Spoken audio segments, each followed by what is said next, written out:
Hello everyone, welcome back. This is Avorion episode 35. I'm Enigmius, and today we're continuing this Serpovectem build with some different stuff.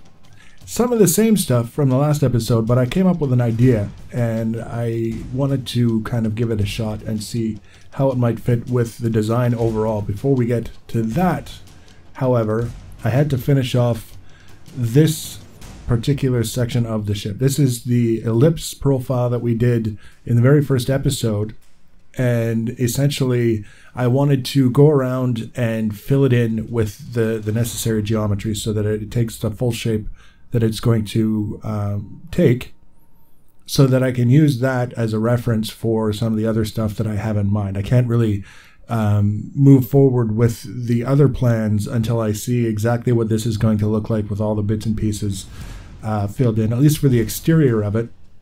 So what I'm doing now is I'm going around the circumference of the ellipse. I think it's circumference for an ellipse, even though it's not a circle. It's not that important to me, but it's a word that makes sense in this context. So we'll go with that.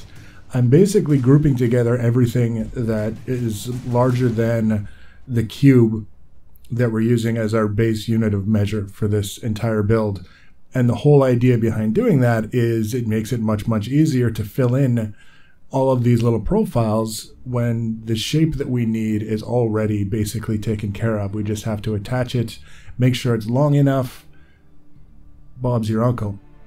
Now, the one thing that makes this a little bit more challenging, and I do mean a little bit, not a lot, is we've got those sloped lines that I put in place at the same, just immediately after I finished the profile for the ellipse, that kind of define the side profile that we would be kind of dealing with. The ellipse shape itself is most visible when you're looking at the ship from the front or the back, but this side profile, these sloped lines, are, as you see, defining the shape, or the appearance of this particular structural element from the side. You won't necessarily, depending on the lighting, be able to tell that it's an ellipse from the side if you're looking dead on, but you will notice very obviously that it's got that skew to it. And it's really a cosmetic thing. There's no functional purpose behind that. It's just something that I wanted to do. It seemed like something that I could do, and it seems to be working out. But the one thing that I can tell you is that I tried to kind of smooth off the edges of this thing once I had all of these longer blocks in place and sort of had everything roughed in. And that's going to take a bit of doing. Either it's not going to be as smooth of a transition for the edges as I had hoped that I would be able to do, or it's going to be maybe a little bit weird. I don't think there's going to be a straightforward way to approach it, but there have been times on more than one occasion where I've been surprised by how straightforward things can be once I've kind of had a chance to think about them for a little while and come up with something that works. So it could be straightforward, it could not be. The main thing is to just get this thing sort of roughed in, and you can see it takes a little bit longer because we're trying to follow this specific angle. It's not a complicated profile for this angle. It's just 2 blocks down, and then it steps in 1 block, and then it's 2 blocks down and steps in 1 block, and it's the same all the way down on both sides. So we don't actually have to reference the shape of the slope too frequently in order to kind of build this, but it is a case where especially as we're starting to move through the middle portion, right? We did the top and it came together fairly quickly, even though we were following that slope, but we get to this middle portion where a lot of the time the blocks, the panels that we're placing, so to speak, are longer than 2 blocks, or higher than 2 blocks would be another way of describing it. So we have to break them up so that the individual panels, even though they might look flat from a particular angle, this is a good example right here of quickly kind of breaking it down. That would have been one great big panel that we could have put on the side, but because we've got this slope that we're working with, we had to do it in individual pieces to follow that profile. So that's basically the nature of the whole process, is just kind of doing that pre-work for each two blocks that we move to make sure that it follows the profile that we're looking for. And the irony is that the more complex shape that you might think would be contributing to the amount of time that it takes to do this would be the ellipse, but it's actually the least complicated part of this whole thing, because it's basically uniform all the way around. We can see very, very clearly where we have to attach these panels to, and it's something that we don't even really have to think about because it's right there. It's the other stuff that's taking a little bit longer. Now, in order to just kind of save a little bit of time and spare a little bit of redundancy, I'm not going to show you doing the other side of the ellipse, because it's exactly the same thing, literally exactly what we're doing now, but upside down. Everything else is exactly the same. It's just we've got this back section with the base. If you look at the ellipse profile as being in the middle, we're working on the rear section, and then once we get done the rear section, we go over to the front section and do the exact same thing, just upside down, in order to get this skewed sort of a shape complete and out of the way, so to speak, or maybe in the way, depending on how you look at it, so that we can kind of take a look at some of the other things that I wanted to try without having to worry about inadvertently having them conflict with where this ellipse would have to go. That's kind of the core of the reason why I had to do the ellipse, is I wanted to make sure that whatever we do around it isn't going to be a problem in terms of giving it enough space to do what the ellipse needs to do, and then have the other stuff do what it needs to do without overlapping one another. And as we get down to the bottom, you can see it starts to go much, much faster, because the height is, we're back to working in one block increments for each of these panels, and it doesn't matter how deep they are relative to the center of the ship and where we're moving to, but it just so much faster.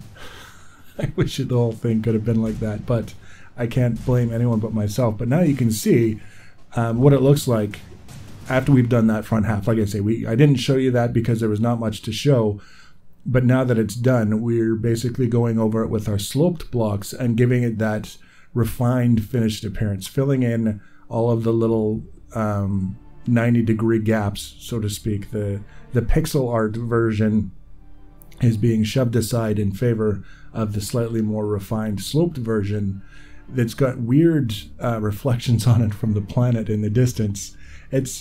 I noticed for the first time, I'm building this out of trinium, by the way. I think this is the first time that I've mentioned the material that we're using in the build. I looked at the nanite, however you want to pronounce it. For some reason, I just wasn't impressed. I think it was because they didn't have any armor blocks. I looked at the selection of blocks that were available, and they didn't have any armor blocks. And I think that's because, and I'm sure someone will correct me if I'm wrong, that's because the nanite is the first material that has shields, I think, something like that. Either way, we skipped that particular tier of materials, and we're working with trinium just because it was the next in the progression after the one we skipped.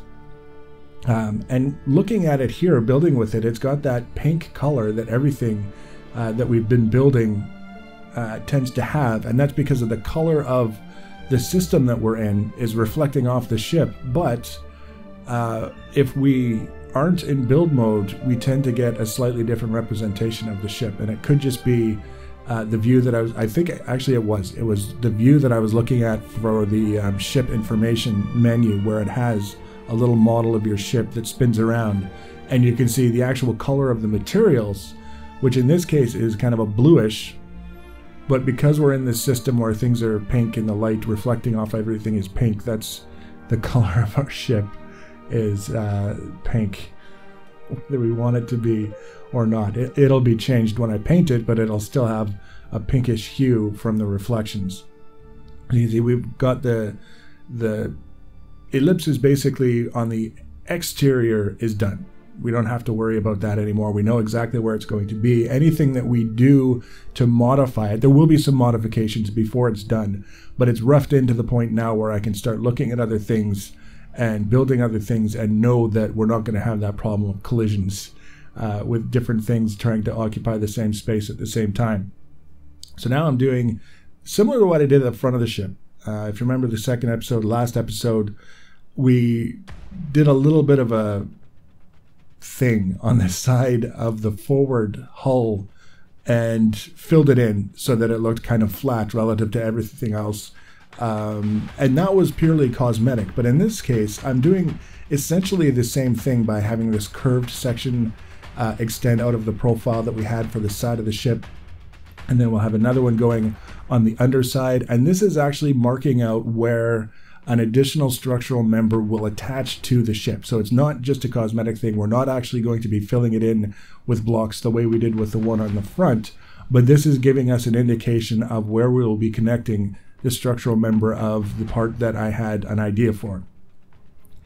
If that makes sense. I think it makes a little bit of sense. Anyways, if not, it will by the time we're done. It took me a little while to get this right because for some reason I just kept doing it wrong.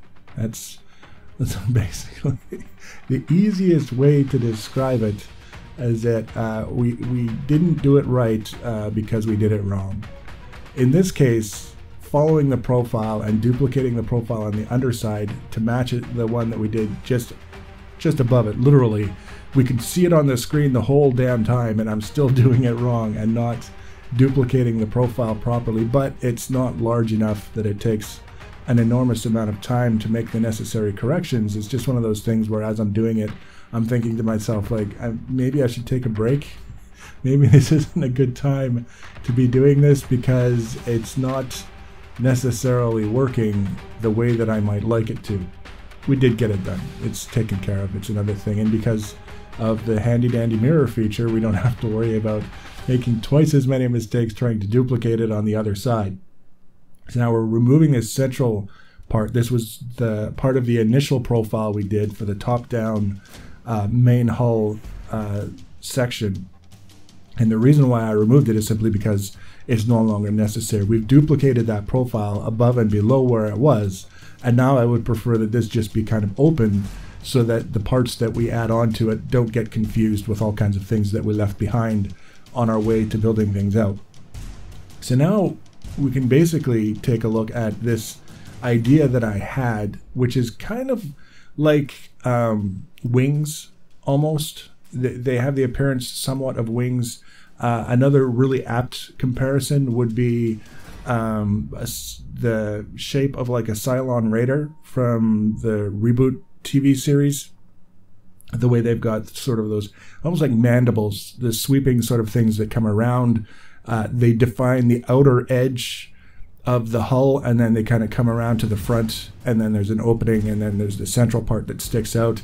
It's not going to be exactly like that. I'm not trying to make this look like a Cylon Raider, but I am trying to create this sort of structural element that kind of extends out from the sides and kind of curves in towards the front of the hull, and then has sort of a thin profile if you're looking at it from the side. Simple and straightforward. I already have a feeling it's going to be a little bit tricky to fill in and sculpt the way that I want it to be.